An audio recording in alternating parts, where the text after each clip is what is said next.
Correction, over. 1 day retreat. Buy the dip. Chip stocks let us right out of there. Bunch of earnings, some good, some not so good.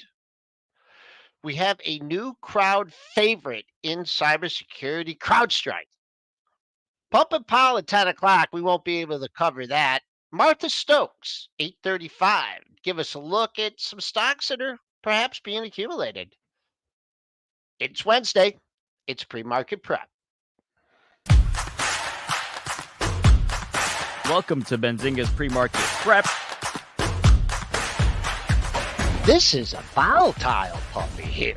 It's all about execution styles and strategies.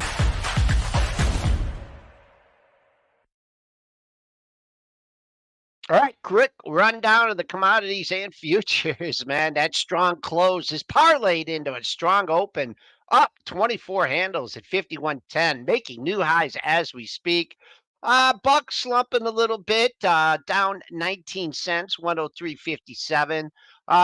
Bonds flat here. Good day yesterday, though. Trading at 120 and 120 and 22 seconds. That's a mouthful. Crude up 88 cents, 79.03. Gold, that's flat, 21.42.30. Silver flat at 23.98. And Bitcoin, holy mackerel, cleared out some stops yesterday, right back up, back at 67,000 roughly, call it, up $4,200. And Triple D, what a tale of two markets yesterday. I mean, some stocks were going down, but others just refused to go down. This is just a lot of stocks went down. They just refused to stay down. And we saw it in the morning, even yesterday morning, and NVIDIA was trading down significantly in the pre-market, then popped back.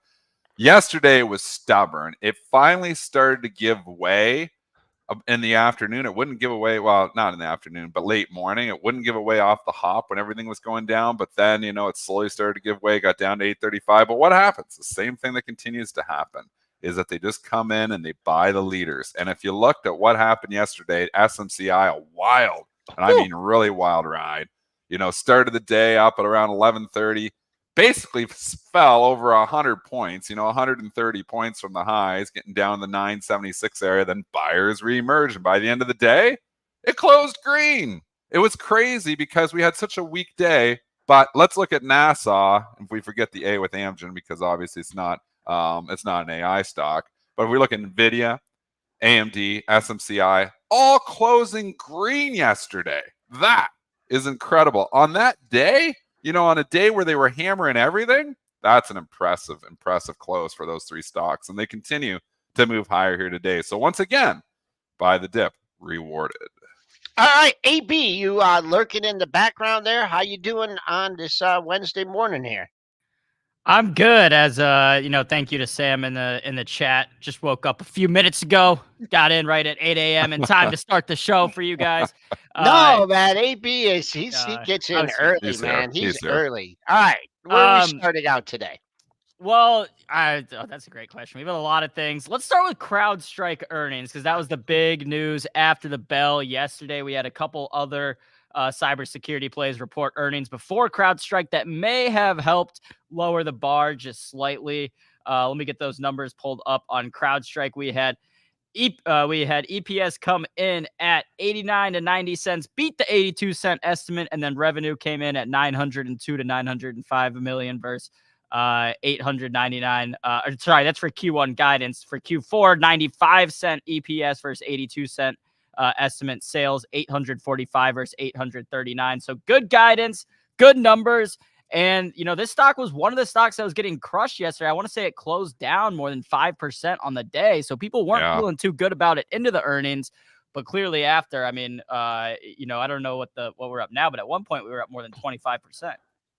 It's a huge pop. And we could talk about bars. We talk about this on the show a lot. I mean, we repeat ourselves on the show because those strategies just work. And if you're the first company to report and your earnings are going to be disappointing, it means that you've lowered the bar for the second company. We're talking about Palo Alto Networks. Reported about 10 days ago. Obviously got hit very hard on their earnings. They knocked Crowdstrike down for a day on it and then started to rally it back. Yesterday, they were selling everything. So even a little bit lower bar going in yesterday because it was weak going into the print. overall strong, but recency bias here would say it was weak coming in.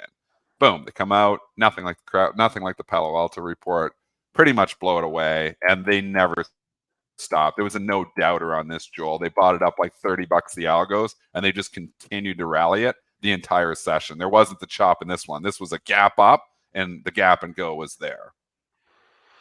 I think I mean, on this one, I would have been nervous going, after the Palo Alto print. We did have a outlier with another stock, and I meant Okta. Didn't Okta kind of buck the Yeah. trend? So you're Yes, it getting a did. little, you're getting a little separation here, but this is just a great move. Not much I can give you as far as technicals. You're in no man's land. If you feel that you want a potential target on the upside, and I'll say a capital P on that one, 378, and man, they are slinging some volume around. They threw it around this morning, so keep an eye. 378. That's the only number I can give you in CrowdStrike. All the cybersecurity stocks, the ones that haven't reported. Remember, if you've already reported, we already know the Palo Alto networks, but they're getting a relief pop on it anyways. It's up $8. Okta's trading higher here. Zscaler's trading higher here. Sentinel-1, another one. S is the symbol on that one. It's popping back. So that was really what kick-started the rally last night, because we were flat to slightly down. CrowdStrike came out and the Qs started exploding. Once the Qs start exploding, then everybody gets interested here. But, it's obviously the tale of two tapes here, because there's a lot of stocks that, are struggling here. We'll get and talk Apple here again here in a little bit. Should we continue on the earnings parade, or do you want to go into continued tech talk here? Well, I just want to say we caught a bid late in the session, Dennis. I mean, Wicked bid. yeah, we talk about the importance of the open, for strategies, but that closing price, I mean, they just ripped this thing. I guess it's not as evident here in the spider, but I'll pull up the S&P here, and boy, oh boy, I mean, this is it. Just as we were approaching last week's low. I was waiting for last week's low, and I guess other people could look at that. But look at this. This is a 30-minute chart here. So the last hour, half hour of the session really caught a nice bid and continued after hours. We can continue with the tech talk. I think. Yeah. Well, I just wanted to say too, and I don't know, how important this is or if it means anything, but just something I noticed was that yesterday's price action on the overall markets and the Qs was essentially the exact opposite of Monday. Monday, we were kind of trading up all day long and then had a sell off like 30 minutes, an hour before the close. Yesterday was the opposite, where we were selling off all day and then had a rally before the close. So maybe that's what's going on right now, is whatever's going, whatever at 3 p.m., just do the opposite of whatever the market's doing.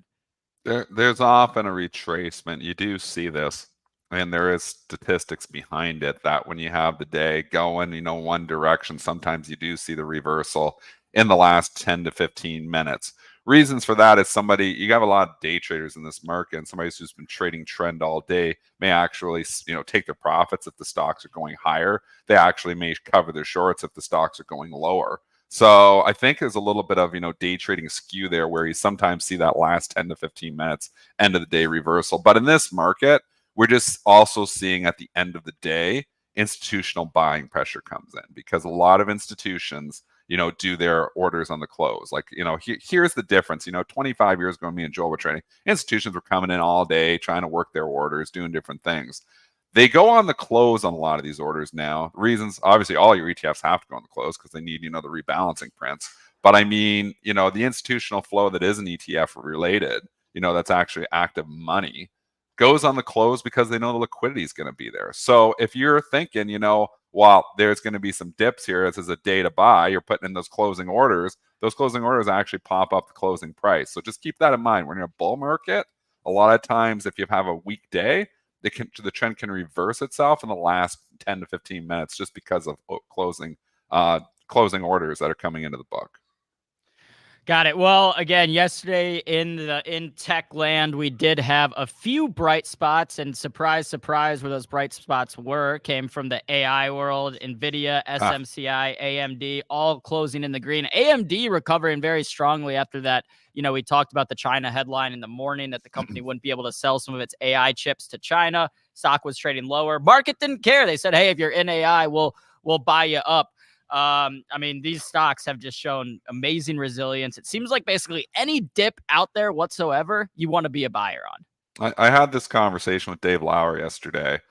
Just went on his podcast, which will probably come out today. Dave's obviously been on a show lots of times and great guy. And on Let's Talk Markets is his podcast. And you know what? What I was talking about, like he was asking about AMD, and they were looking at valuations, traditional valuations, and looking at AMD's metrics, and it's trading with a lot higher PE than Nvidia, and they're like, well, why? Why would you go buy AMD when it's trading with a forward multiple? And if we just do the quick calculations here, for some reason my pro's not coming up, but you're looking out over 50 times earnings on a forward basis, where Nvidia is trading around 35. So it's like, well, it should be a no-brainer for Nvidia over AMD, because and here's Nvidia the leader, and you get the leader cheaper. But I think it's more about AMD potentially taking market share from Nvidia. And if you look at the size of the companies, the big difference is when you look at the size of the companies, that AMD is such a smaller company, it has a lot more room to potentially grow. It's hard to grow $2 trillion companies here, but the market cap on AMD only $331 billion. So if you think Lisa Su, and I've always been a big believer in Lisa Su, can keep getting in here and potentially take some of Nvidia's market share. Well, maybe these estimates for AMD might be too light in that case if they get a bigger piece of the pie. We know the pie overall is growing, and maybe there's room for all players, while I'm long them both. But again, we've got to consider, one, Lisa Su is just a fabulous, very underrated CEO. Like, think about what Lisa Su has done, Joel, like AMD, in the gutter, when did Lisa Su take over? And chat could help this out. Like, I wonder, what year that was. But It's been she's a taken while. Yeah, I want to say AMD from basically a single-digit stock to where it is now. And if you compare it to Intel in that same period, it's a fun comparison. 2017, Intel's trading at $35. Here we are, huge bull market. 7 years later, Intel's at 43. AMD in that same time period, going from $15 to $205. I mean, you can thank Lisa Su for a lot of this. They're telling me 2014 she came in.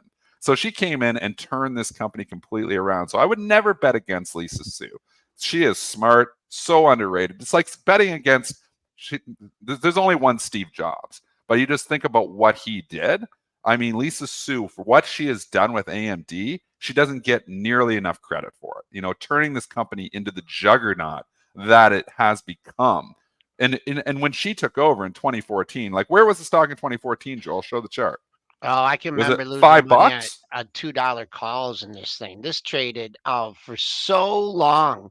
2014. I mean, this thing was at $4. It was at $4. I'm going like March of $4. 2024. Yeah, started to She move. took the stock from $4 to $200. That's incredible. And you never hear much about her. We still hear about Steve Jobs all the time, and Steve Jobs, unbelievable.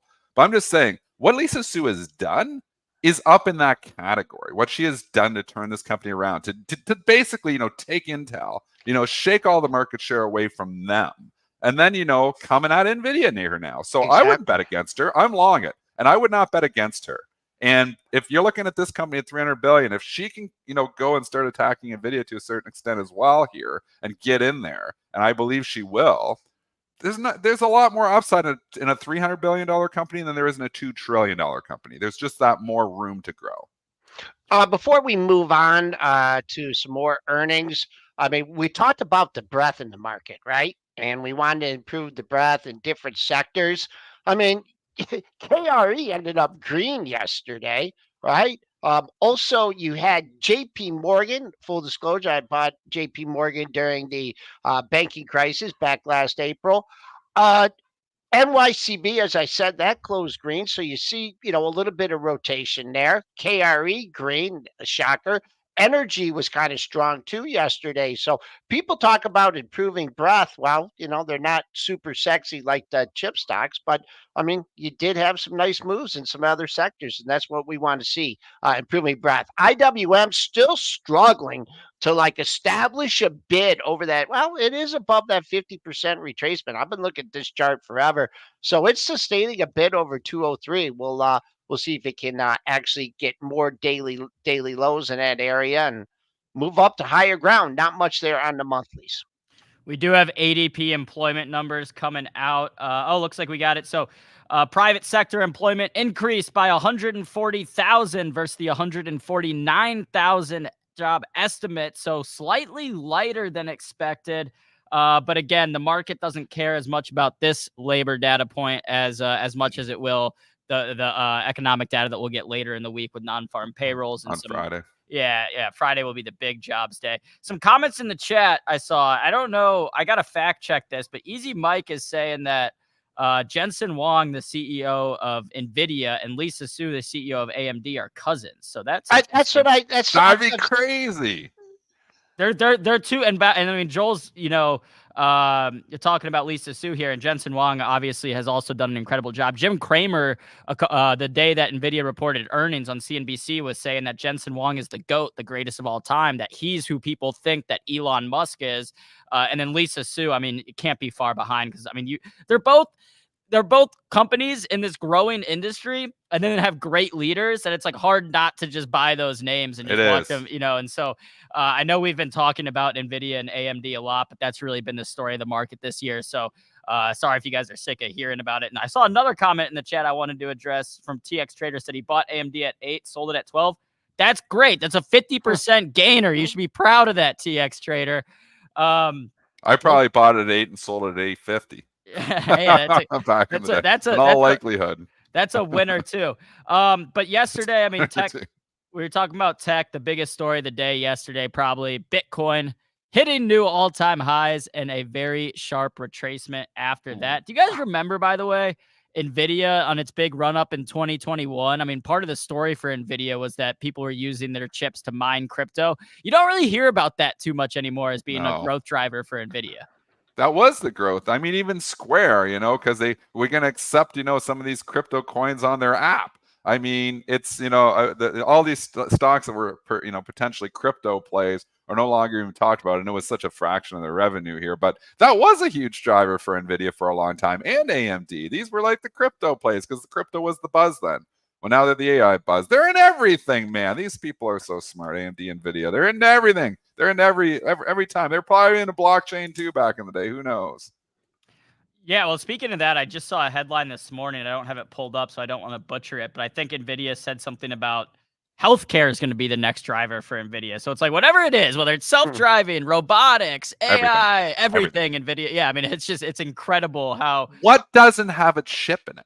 Like you think like it's gonna, and we're moving into these AI chips and we're moving into so many other things. But like I said, I turn on my fan and it sits there and it's like, I asked my brother-in-law, I'm like, why does this fan, take like the 2 seconds to start up and kind of goes? And he's like, oh, it's got a chip in it.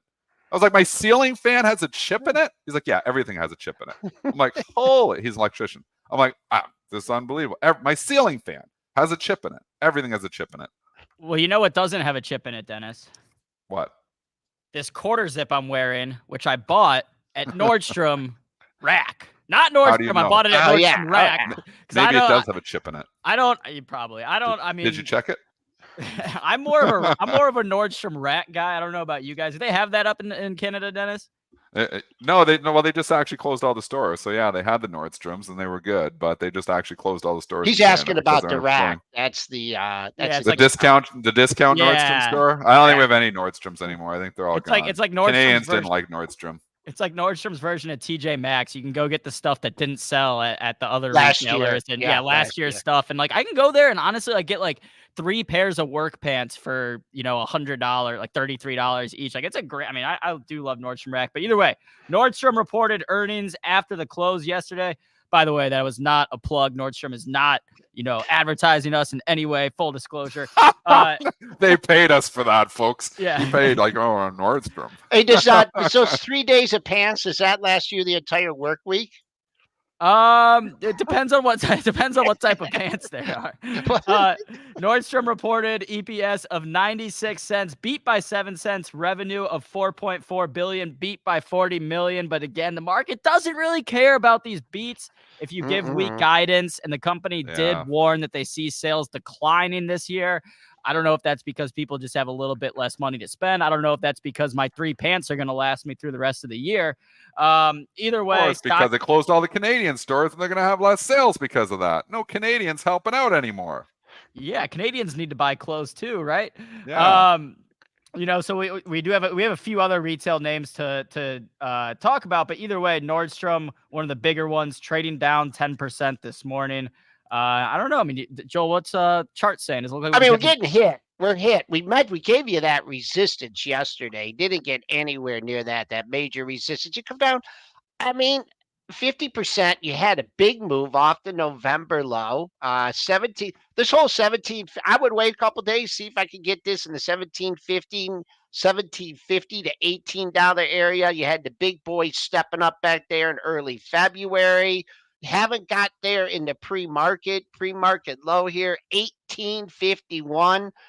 So I don't know if you've been waiting to buy this on a dip, this may be your opportunity. Certainly no Macy's because Macy's had that bid underneath it. But Yeah, yeah, I'd rather own Macy's than Nordstrom. Like still in the fast money, would you rather? Macy's because there's a potential bid on the table. Nordstrom, no, thank you. Got it. Other retail names that we had reports for: Ross, Dress for Less. That's kind of similar to the rack. TJX. Yeah, Like TJX. TJX. Ross. Ross reported earnings. We go ahead and pull that up. And then Foot Locker this morning as well. Sorry, for some reason, my numbers aren't pulling up here on Ross either. Well, Joel, why don't you give us the chart breakdown while I pull the numbers? I don't know what the numbers are. We're down 367. Ross Stores making a new all-time high, I believe, at the end of last week, down 367. They saw something they liked initially. The algos took it up to 157.34. Don't know if you're going to be seeing that again. That is an overshoot. You lost the 140. I would say use yesterday's low as resistance, 148.20, if you're trying to sneak out of this trade. And on the dailies, this 144.5, 145 area, you had what, 3, 4, 5 lows in this area. So if you're looking to buy the dip on this one, that's some potential support there for Ross Stores. I got the numbers here. So for Q4, let's see. Q1. Okay, so their guidance for Q1 EPS 129 to 135 versus 127 estimates. EPS at 5 for the full year, 564 to 589 versus 540. So strong guidance. Strong numbers for the previous quarter as well for Ross. So kind of bucking that trend of Nordstrom. I guess that's showing that people are rather shopping at the discount stores rather than going to the pay full price at Nordstrom right now. And then I mentioned that Foot Locker reported earnings as well this morning. Stock getting kind of hammered, down 10%. Wow. Let's see. Q4 EPS came in at 38 cents, beat the 32-cent estimate. Sales came in at 2.3 billion, beat the $2.27 billion estimate. But that guidance came in a little bit weaker than what the market was anticipating. Again, stock getting hammered, down 10%. People are buying other types of shoes. They're not going to Foot Locker anymore. Well, it's an unbelievable comeback from where it was. I mean, the stock got down last year to $14, and maybe it just got too cheap, and it's come all the way back up here now. But if you're coming in and buying Foot Locker at $34 and expecting it to go back to 40s and 45s here, I think you're doing it backwards because, one, the mall-based retailers still are not doing well. What do you do when stocks are in eternal downtrends? And that's what Foot Locker has been. 2017, $77. 2023 hit 14. What do you do when you get those 100% pops in a few months? You take your money and run. Otherwise, the market takes it for you. So I think still Foot Locker, overall downtrend. Seems like rallies are always to be sold longer term in this stock. And that's what we're seeing here today. So the earnings were fine, but they're finding something they don't like. 27.96 marks your pre-market low. So you've already got a $2 bounce in there. And once again, a cluster of lows here at the $28 area. So if in fact you get back down there at the 2.25, I'd look at that area. Not much as far as a retracement from that low. That would take you closer to the $24 area and fill the gap. But I just wanna mention something that we talked about a little bit on the pre-market show. And what Sure. you're seeing, a lot of these stocks, almost every one that we pulled up with bad earnings, they have these spikes down. And then boom, they're just snapped up. And we were talking about it. It's not necessarily people, oh, I got to take along, I got to buy the. It's people that are jammed on the short side. I mean, I looked at some of these charts, man. If I was short, what would A&F went down to 126?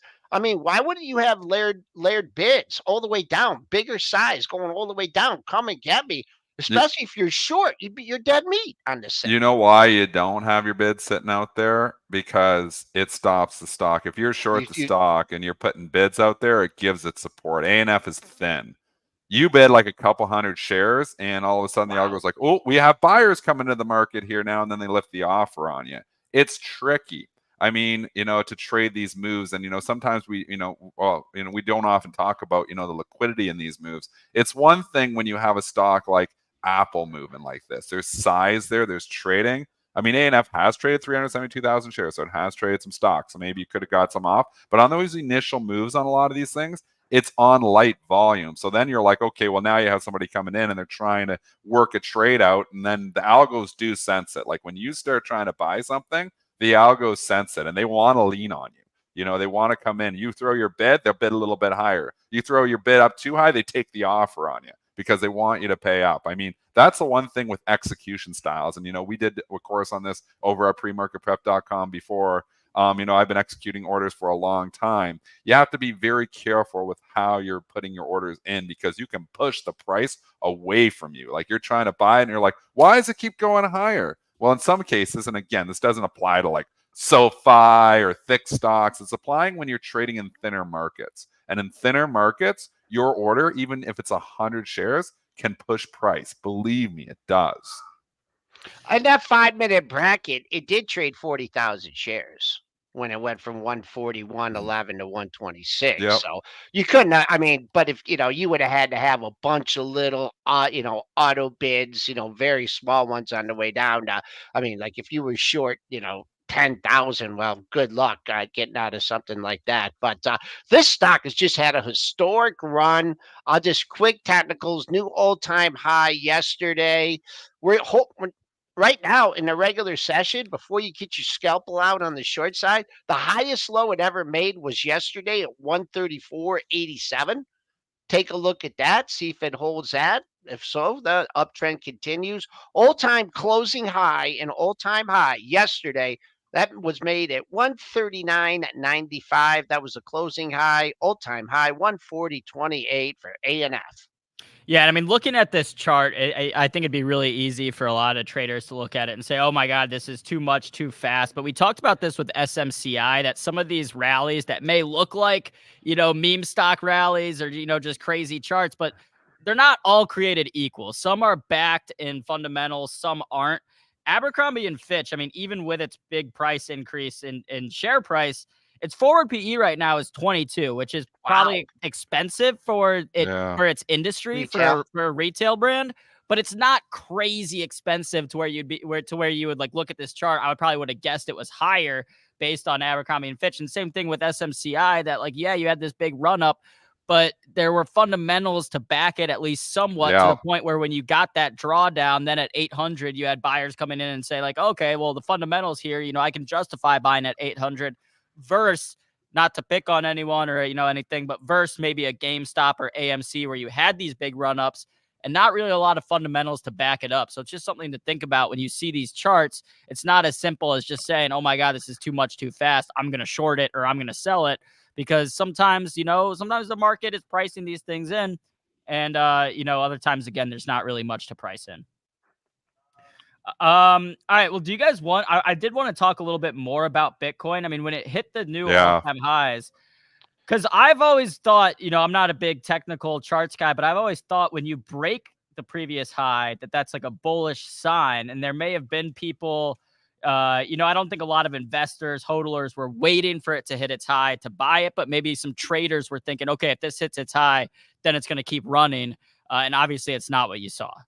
I mean, it's just too far up too fast. So when you go from 42,000 up to like 69,000 in the better part of like a few weeks, which is really what we did, when it gets that all-time high, it's just technical resistance, and just because we breach it by, a few dollars doesn't really mean it's totally breached. I mean, and you look at, the chart there in the longer term in the bottom right, I mean, there's just major resistance, multiple highs up there, 21, 22, 23. So you've come so far. It's a logical spot for it to pause. Now, it's an unbelievable reversal and sell-off that I had yesterday, and almost just as much as an unreversible buy, like that they come back and they buy it up back quickly here. So the volatility here is nothing short of incredible. I'm still long on my Bitcoin. I didn't sell it. I'm hodling it in the background. I honestly don't even really look at it.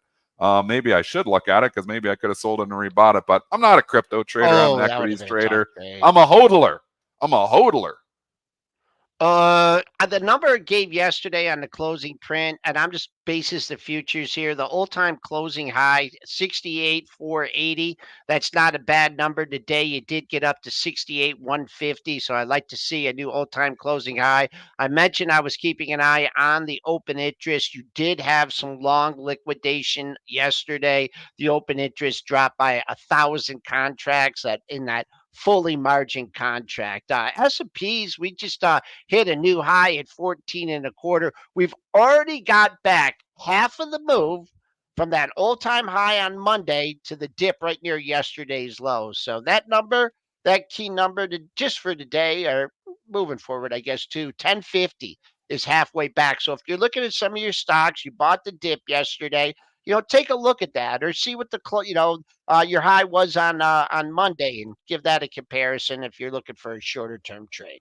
I mean, if you're a tech trader, and you get these snapback rallies here, why not? I mean, why not, flip them out sometimes and, if you're buying the dip and you're lucky enough to buy them near the bottom yesterday and it wants to give you a 4 or 5% pop overnight on your stock, sometimes it's, it's a good idea to take that. I don't think we just rally back. Like, it was a pretty violent sell-off yesterday. You caught some people. So I just don't think we just rally back to all-time highs here on the Qs. I think there's some back-end and fill-in to do here. So I think I'm with you, Joe. Maybe it takes some profits into this a little bit. Think about even on the Qs. 440 was resistance before we broke out. Then we just cut through like a hot knife through butter yesterday. Maybe we get back up to 440, which is basically where we're just underneath it right now. We start to stall out here again. And remember, the leadership, the big mega caps, Apple is in the gutter. It's hardly bouncing at all here, 171. Tesla is down again on the day. Google, we're just going through some of the mega caps, just can't find its way here either. There's a lot of major mega cap heavy components that have actually broken down. It's the other stocks that are picking up the slack. But I mean, the other stocks can only pick up the slack for so long. When Apple's 6% and Tesla's 1.5% and Google's, 3 or 4% of the S&P here, you're talking over 10% of the index that just can't seem to find its way. It's something to consider. So I think some profit taking here is prudent.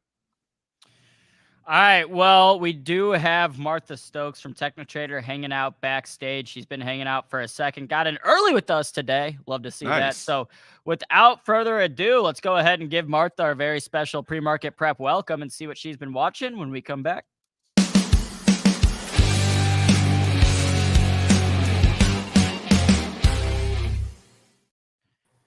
Martha Stokes, welcome to Benzinga's pre-market prep. Hope you're having a good Wednesday so far. How are you? Oh, I'm great. Yeah. I get up pretty early. I do the Pacific side, and it's at 3 a.m. that I'm checking the markets and stuff, which I've done for 26 years now. So we're good to go.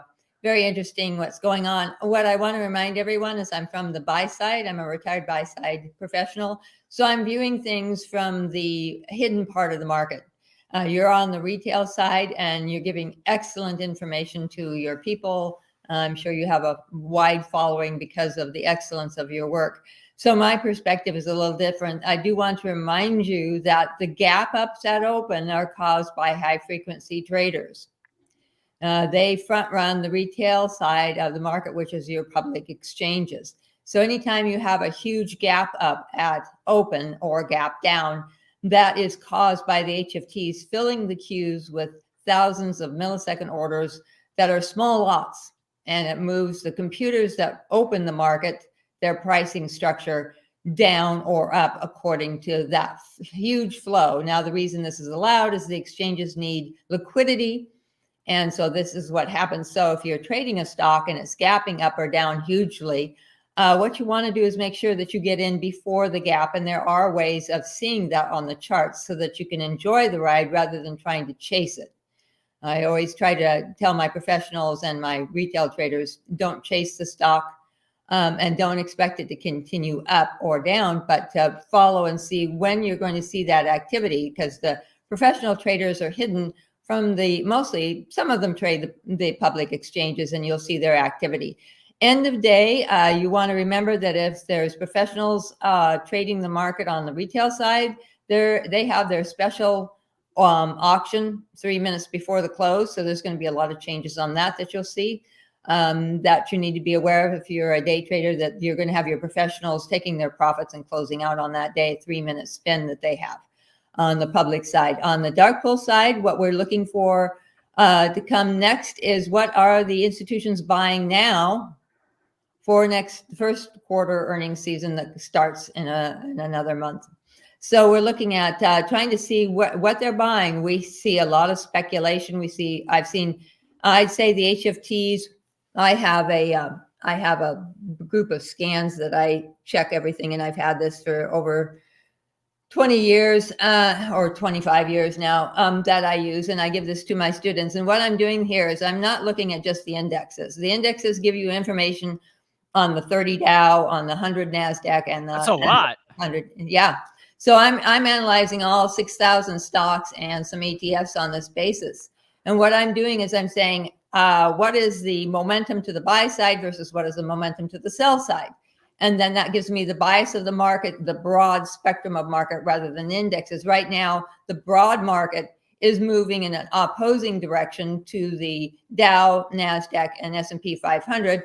They collapsed yesterday, but the underlying power behind this, which is the buy side institutions and their trillions and trillions, $100 trillion of assets worldwide, they were buying, and they were buying on their ATS venues. So you didn't see it on the public exchanges. What you see at the end of the day with all that activity in the last 10 to 15 minutes, smaller funds managers, there's about 10,000, 15,000 of them, give or take. They go out of business a lot. They're actively trading, and they can trade 50,000 or 100,000 share lots. So it seems like it's a dark pool, but it isn't.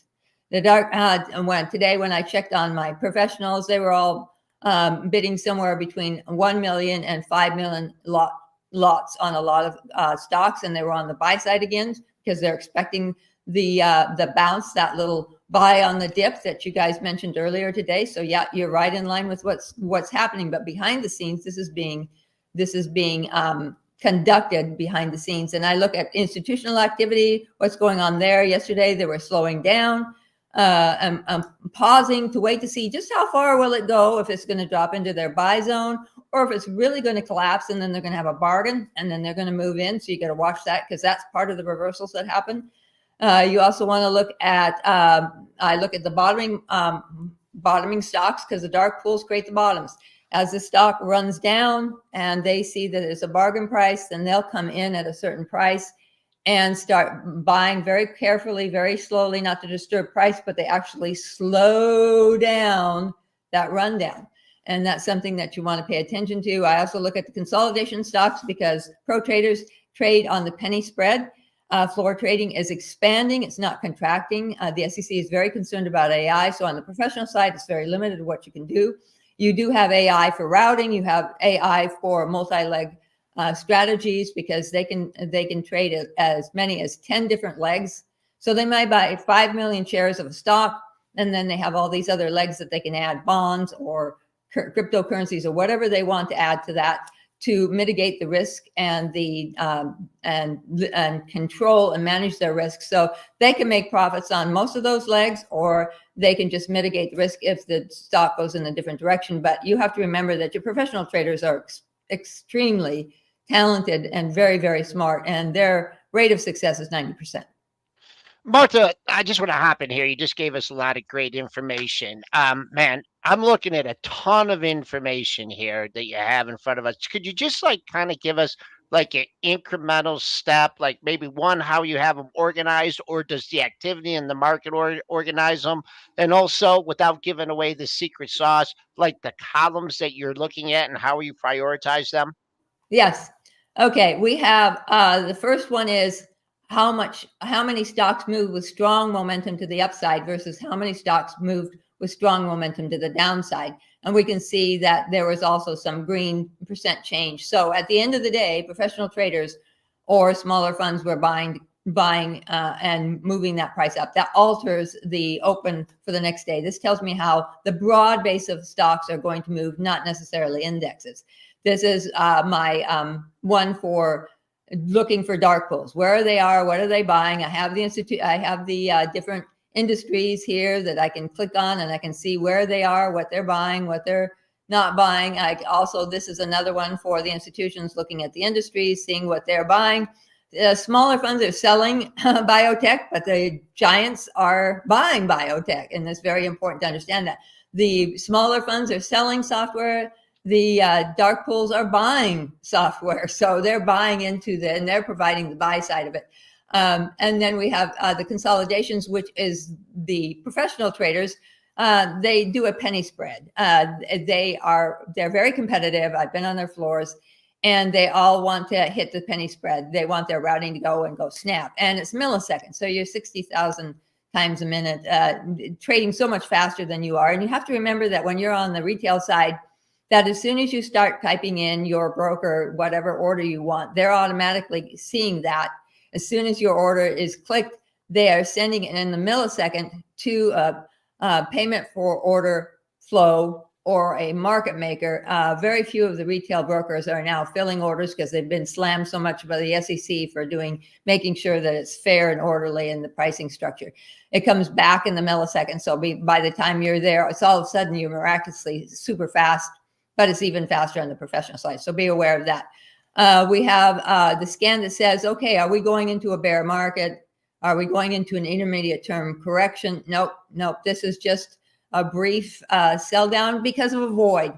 We had a void happen yesterday. What happened is a lot of retail investors and retail traders either stopped buying or they ran out of capital, or they're waiting because they're a little uncertain. Maybe there was some sort of news out there, something that was causing them to be concerned. So we have a void. Whenever there's a void, there's going to be a favor or a downside. How far it goes depends on where the buy side institutions have their quiet little orders on the ATS venues. You can't see. None of that's on the public exchanges during the day. You have to wait until after the market is closed to go on that. So they're waiting there. And if they see it's running down rapidly, they may pause those orders and wait to see how far it goes, because they're bargain hunters. They buy stocks at the best price they can. Then you have the final one is how many stocks moved improved price over the prior day. And that gives me a lot of information. So it's a very, I've had it for years. I don't bother to track what's going on, but my students do. And they say I have a 95 to 99% accuracy rate at calling the market open, which I give them every day. I write it open. That's what I'm doing at 3 o'clock, is I'm writing the market open report and the market condition reports for them. Martha, what about the price action in Apple here? I mean, we've, we all know the news. We all know about selling less iPhones in China. We all know about the $2 billion fine. But this is a story. Okay. Apple has reached what is called market saturation. And you can only enhance something so much before it just stops. Market saturation is when you have 80 to 85% of all the people who will buy your product have bought the product, and they've bought enhancements, and all of a sudden you hit market saturation. There hasn't been anything really new coming out of Apple for a while. They're late getting into AI, and you can see that you have a high peak here. This is a reverberation peak, saying that they reached market saturation, and then they collapsed down, but they recovered slowly because a lot of people say, oh, this is a bargain price, I'm going to buy this. But now you have a far lower peak and a lower peak, and it hasn't passed through to the trough, and this trough was not deep enough to be a full-blown cycle. We're looking at the business cycle of Apple. A business cycle of Apple is in the market decline phase, and then it needs to go to the reinvention phase. If you know anything about product cycle, I teach that in my courses. It needs to go into the reinvention phase. They have to come up with something new. They need to do a Steve Jobs miraculous, amazing rebirth of Apple, not enhancements, not coming in late to a high technology situation they should have been in years ago, because AI is not new. We've been working on getting AI to the point that it is now for 8 years. So I wrote my first thing about AI 6 years ago. I have virtual courses that I teach on that, on all the new technologies and it's burgeoning. I mean, there's going to be more, and then there's going to be all these little side companies that come along and fix the AI, because AI, one, can't add or subtract. Computationally, computers do that excellently, but AI doesn't. AI has a problem where it is going along and it's learning all this stuff, and then all of a sudden it just goes and it can't remember a thing, and it's lost all of that previous stuff that it had. So these have to be fixed. These are programming problems that have to be fixed.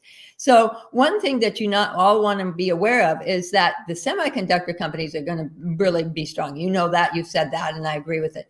But you also have to remember companies that are actually using AI in their programs for their customers, like CRM, Microsoft, and things like that. You have to be aware that they have to be very careful, because if that AI crashes, that's going to be a problem for the customers. The customers are going to be very upset. Google has major problems with this AI and its advertising, and it's struggling because of that, because this millions of small businesses that use those ads, as well as the large companies, are having problems. Last week, they had this huge problem that occurred with the AI system that they have right now. So Google is struggling, and it's going to show up in its revenues and earnings and that type of thing if it doesn't get it fixed. So you have to have these things fixed. AI is great and wonderful, but it's got a ton of problems, and they have to be fixed. It's like Microsoft MS-DOS all over, Microsoft Windows all over again, where there had to be other companies that came in and fixed the product because it was full of bugs. The same thing's happening now. Martha, we just are kind of wrapping up at least some of the biggest names of the earnings season. NVIDIA, of course, reported a couple weeks ago, was kind of the tail end of the big tech names. But, you know, when looking at the market, looking ahead to the next earnings season, what are you seeing from the dark pools and from, you know, kind of what the institutional traders are doing? Okay, what I'm looking for is I'm looking for quiet accumulation. I want to find out where they believe the fundamental values are. There's speculation right here. And so what I'm watching is, are the dark pools going to continue to buy? Because right now they're pausing on NVIDIA. AMD, you talked about that earlier, and I agree that they have a fantastic CEO. We know that the fundamentals before the earnings season was right here. And you can always see the fundamentals in the charts. And you also I have other fundamentals that are line indicators that I can show you next time that confirm the technical analysis of this. But one of my specialties is being able to identify fundamental levels, because the market is fundamental. And if you lose, so we're a little outside of those fundamentals right now. So what I'm watching to see is if dark pools start once again resuming activity, and whether they're going to start accumulating again, or if they're going to say, no, this is the fundamental level. That will factor into the next earnings season. So right now, the big thing is to watch for where the dark pools are quietly accumulating, continuing to accumulate, have paused and are waiting to see a little bit further. But they already know what those earnings are going to be. We're in almost the middle of, early March, but they already know. They have a good idea. We have January, February, and part of March. We have the CFO and CEO talking to the giant institutions and telling them where the projections and what the expectations are for the revenue. So they already know what's going on. They know well in advance. So once they know that, they'll establish their buy zones, and they'll get that set up and get ready to go. And then wait, because the retail side is going, and HFTs and pro traders are going to push the price for them. They establish the price range, and then it's like your famous gurus on the retail side. Oh, guess what? I bought the stock. Then everybody buys the stock afterwards. So the buy side institutions, they do the same. The giants, they're real quiet about what they're doing. They kind of hide what they're doing, and they slip it in. You really have to know what you're looking at on the chart to see them. And you have to use really strong indicators that indicate uptick versus downtick activity. are the giant lots on the buy side or the sell side. And because they don't move price, it just stays still, contrary to popular opinion on the retail side. So they wait and they buy all the shares they want or rotate out all the shares they want. And then they kind of let everybody know, hey, yeah, we were smaller funds. Guess what? We were buying the stock. We think it's a pretty good stock. And so they kind of reveal where they have been buying, and they wait for everybody else to move it up, just like the famous gurus do. Famous gurus will buy the stock, and then they'll tell everybody, oh, this is a good buy, or, oh, I am in this stock. And of course, everybody's going to buy it. They're going to move the price. And yeah, the institutions do the same thing.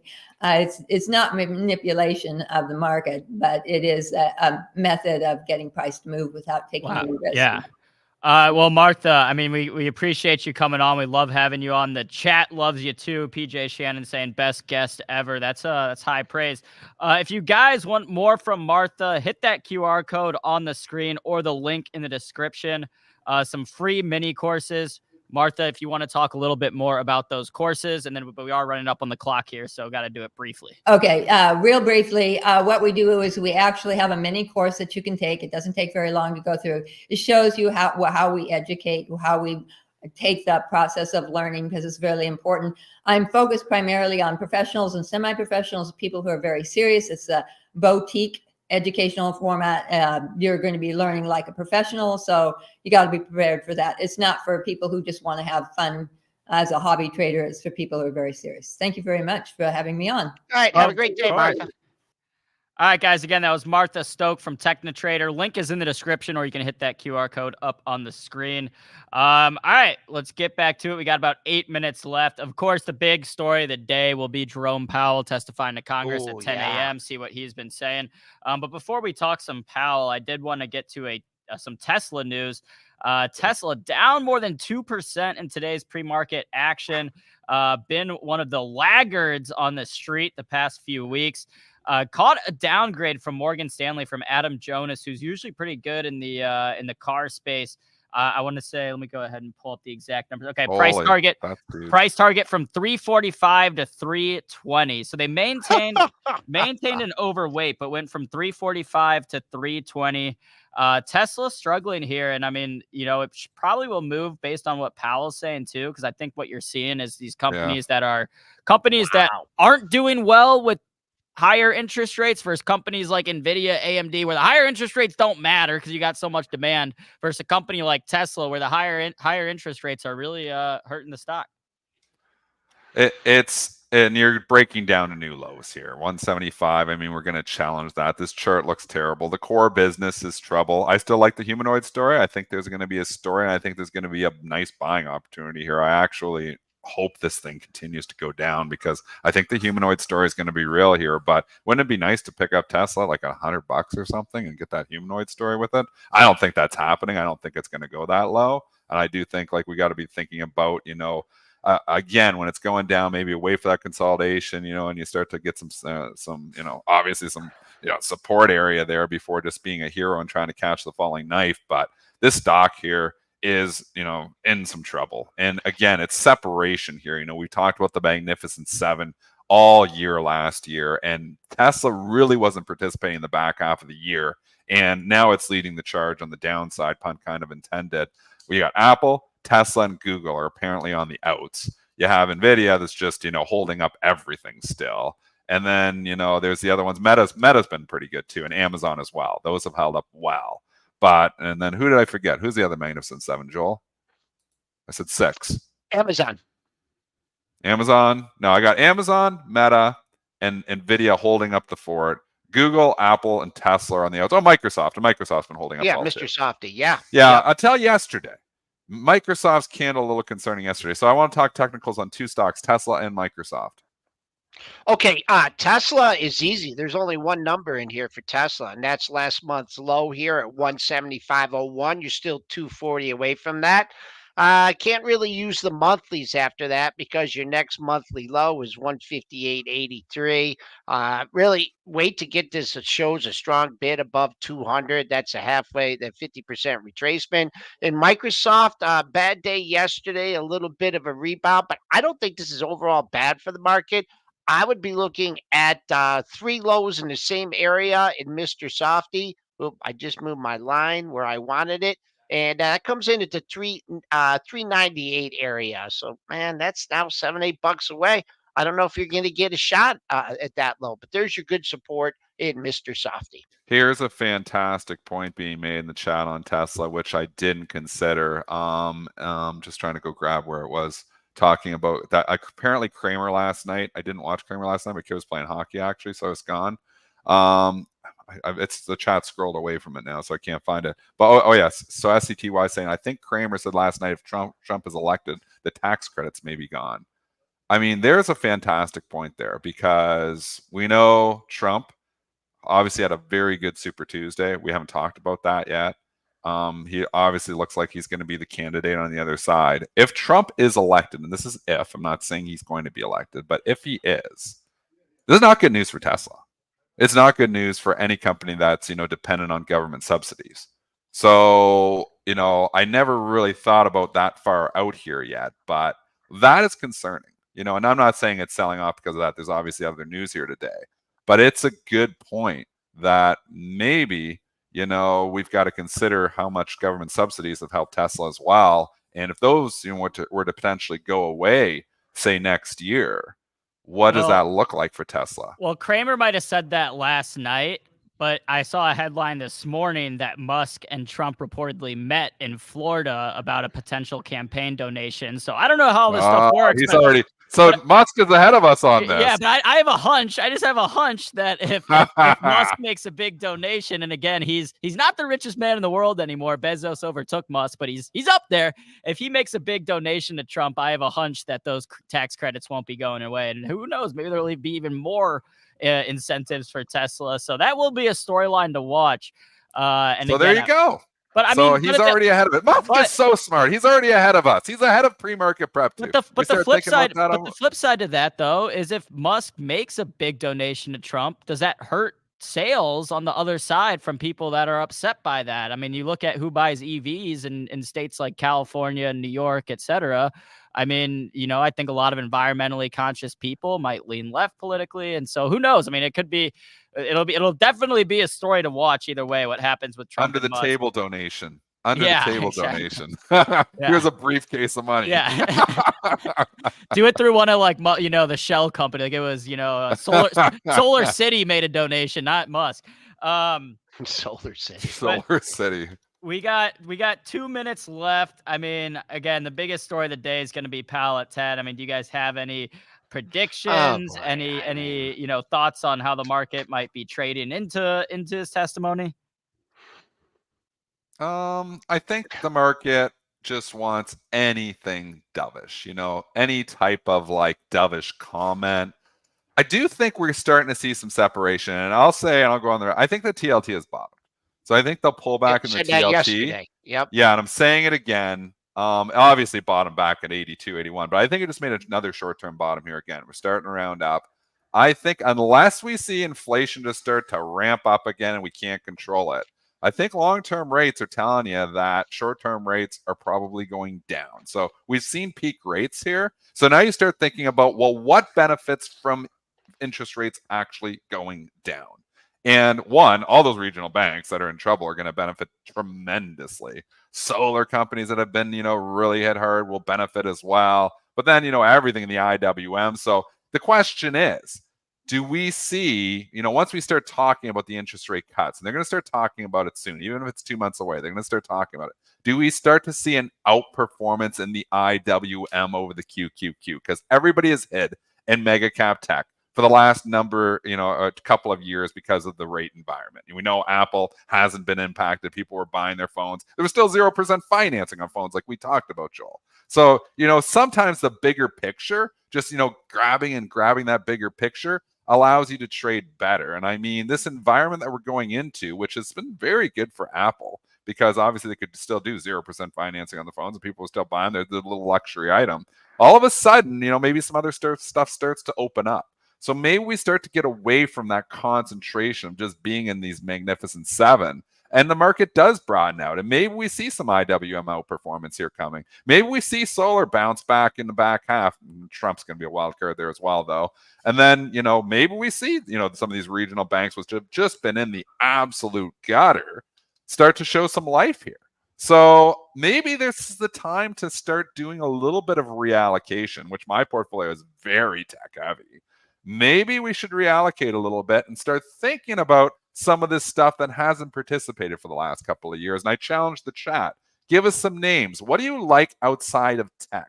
What do you like in a lower interest rate environment, or in an environment where interest rates are start going down?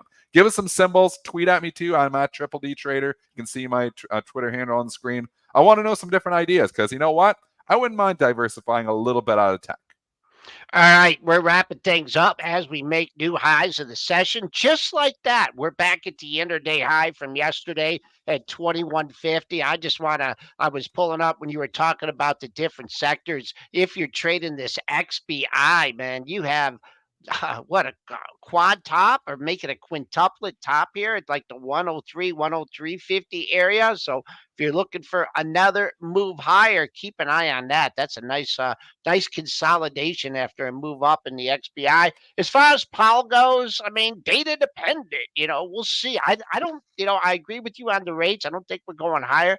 Not necessarily think we can really predict when the next cut is going to be. But I'm just looking at stability and rates, and some of these banks to figure out like how bad their loans actually are. But great show today. Thank you to Martha Stokes for coming on Pre-Market Prep, giving us a look at the institutional side. And thanks to everyone in the chat. Great comments today. We'll be back with you tomorrow morning. Yeah, again, Powell will be on in an hour. I can't get inside his head, but I have to imagine that they've made so much progress on inflation. I can't imagine he's too thrilled seeing Bitcoin at all-time highs. He's saying, what do we got to do? I mean, that might be in the back of his head. But either way, live trading will start up here in a few minutes. Stay tuned for that. We'll be back tomorrow morning, 8 a.m. as always. Make sure to smash the like if you have not already. We've got like over 2,000 people in here today. We should see those likes get up a little bit higher.